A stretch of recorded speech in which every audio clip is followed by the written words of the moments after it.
This is Member Mission talking to Jason, who's in what year of college? Second year. At where? Colorado State. And as I've been talking with Jason, I've been interested because one of the places of work is higher education and college, and one of the jobs of the Christian is developing and being able to talk about your own faith and worldview as a Christian. How does that go for you, Jason? In college, it's difficult.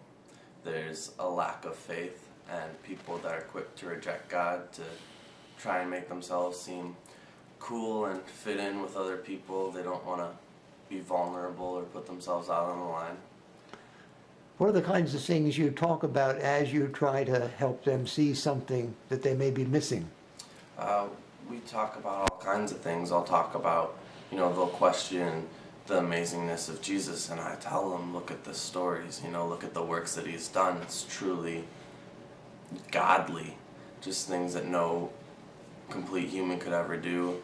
And I talk about how, like it or not, you are God's child. Just like you can't control who your parents are, like it or not, that's who he is. He loves you unconditionally and the most. And it's something that people need to accept. Keep going. He can change your life. You ask for things and they can be granted through him. What are some of the kinds of changes that you might have seen, maybe in your own life? He's given me gifts, beyond imagination, amazing people that have come into my life. I pray for things when things don't go well and my prayers are answered. Who were one of those two good people that came into your life? You and your wife Betty, who's one of the sweetest people I ever knew. Just over Thanksgiving when I was home, I went from the airport to UIC, University of Illinois Chicago, and I spent the night there at my friend's dorm. And as I was coming back, I ended up getting stranded at a bus stop, and I met a homeless man who was just walking by, and he just says to me, "Hi," and I say, "Hi, how are you?"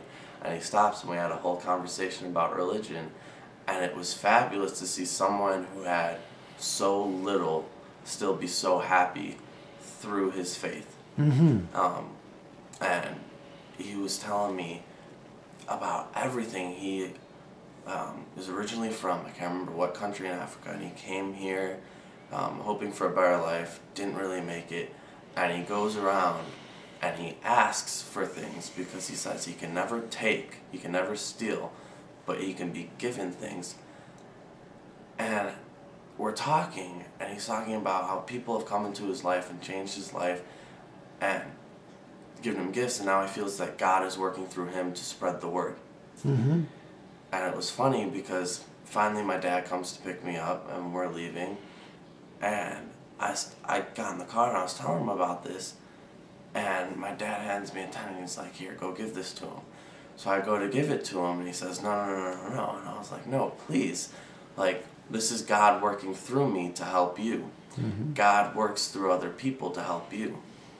So it was a very touching moment, and I really enjoyed it. We sat there and talked probably for 45 minutes. Really? Yeah, it was rich time.